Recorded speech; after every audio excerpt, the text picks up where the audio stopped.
everyone, this is Ashi from the blog jabashi.com, where I like to share food from scratch, holistic recipes, herbal tea and herbal skincare recipes, PCOS and gut-friendly recipes, and so much more. One of the subjects that I talk about on my blog is fermenting food. I love fermenting food. Now, we are always fermenting food at our house. We make kimchi at home, we make sauerkraut at home, we even ferment cucumbers and carrots.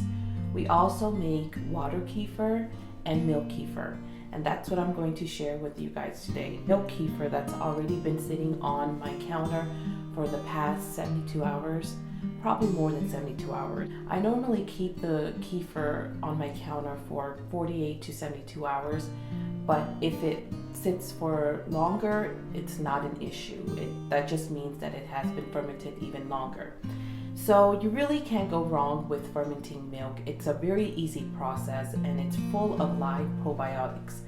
So let's get started. The jar that I have that is sitting in my fridge, I just wanted to show you guys the consistency of the milk or the kefir. And I'm going to show you guys how I strain my kefir and start a new batch. And this is pretty sour. If you don't like the sour taste of the kefir or the smell of the sourness, so I would recommend you guys not to ferment it more than 48 hours. But I personally don't mind the taste. My kids really cannot taste the sourness of the kefir because I make smoothies. I have a big glass bowl, and I'm just going to pour my kefir.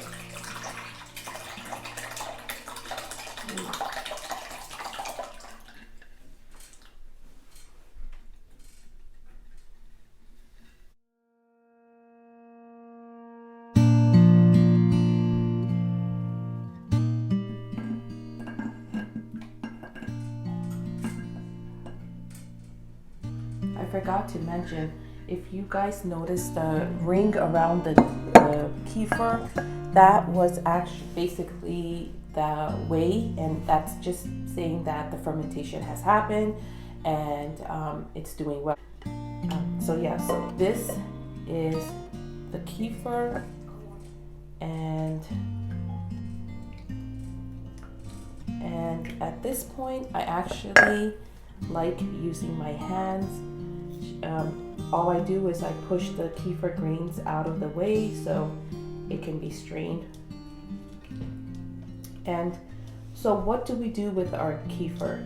We like making smoothies out of it. Now, it's a very easy and sneaky way to add probiotics to the kids' diet or my diet or my husband's diet. So yes, we make smoothies out of it. I ferment it more than 72 hours, so it does get very bitter or sour, but I add frozen berries to it, frozen strawberries, frozen bananas, and raw honey, and they really cannot taste the bitterness or the sourness of the kefir. And you will notice that the kefir grains are going to double or triple the size of what you need. Mine's definitely did, so I had given mine away, well, a little bit of it away to my mom and some to my sister. You really don't need too much of the grains, but yes, it does triple the amount of what you have. I've had these grains for the past 3 years now, and they're going good. Okay, so I think I've strained everything. Just want to make sure.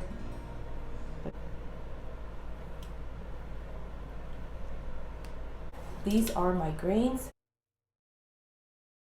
So this batch is ready to be put inside the jar and be transferred to the fridge. So let's go ahead and do that. Hopefully I won't spill.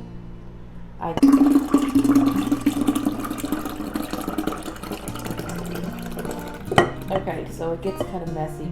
This is ready to be put in the fridge. And again, what we're going to do with it is we're going to make smoothies out of it. I also like making kefir dressing, and you can use kefir to make this amazing ranch dressing, which I will be sharing the recipe with you guys soon.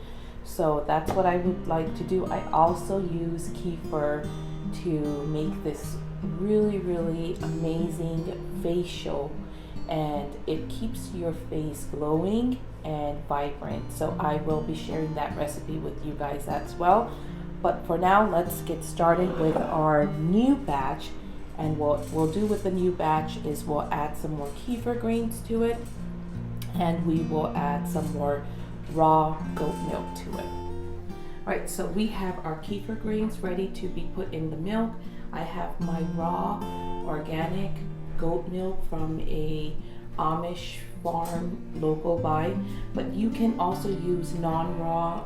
It doesn't make a difference. My personal choice is to use raw goat milk, so I'm going to use that. So here is the container we're going to use, and we are going to add our grains to the container.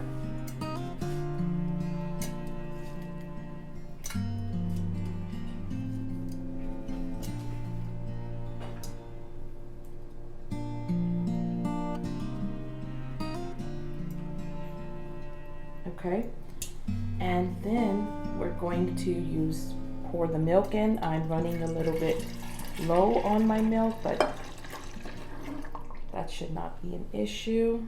And then we're just going to put the top to this, and we're going to let it sit on our counter for 48 hours, if not more. Now, just put the lid on very loosely, so don't tighten it up. Also, I do want to recommend, if you guys are fermenting other food in your kitchen, please keep the kefir and the other food away. I'm fermenting sourdough on the other side. This is my sourdough starter, so I leave it a little bit away from the kefir because I do not want it to affect the good bacteria that's in the starter or the good bacteria in the kefir, so I keep them away. And if I'm fermenting other food, I will keep the other food on the other side of the kitchen, just to allow all of the fermenting foods to be separated so they can collect the good bacteria the right way.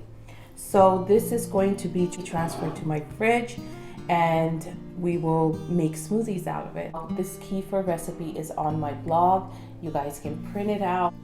Alright, so I hope you guys enjoyed this video. I hope you guys are able to make kefir at home. It's a very easy process, and it's full of nutrients and live probiotics.